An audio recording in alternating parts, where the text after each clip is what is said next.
ലോക ചരിത്രത്തിലെ ഏറ്റവും വലിയ ഫിത്ന അത് ഒരു മനുഷ്യനായിരിക്കും, ദജ്ജാൽ.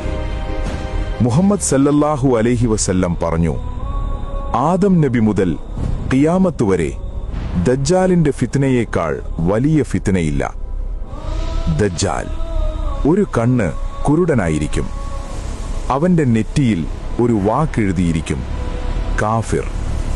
പക്ഷേ അത് മുഅ്മിനുകൾക്ക് മാത്രമേ വായിക്കാൻ കഴിയൂ. അവൻ വലിയ അത്ഭുതങ്ങൾ കാണിക്കും. ആകാശത്തോട് പറയുമ്പോൾ മഴ പെയ്യും, ഭൂമിയോട് പറയുമ്പോൾ വിളകൾ വളരും. പലരും അവനെ വിശ്വസിക്കും. അവൻ പറയും, ഞാനാണ് നിങ്ങളുടെ റബ്ബ്. പലരും അവന്റെ പിന്നാലെ പോകും.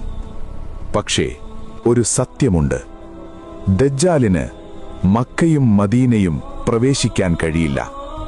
അല്ലാഹു ദജ്ജാലിന്റെ ഫിത്നയിൽ നിന്ന് നമ്മളെ കാത്തുരക്ഷിക്കട്ടെ.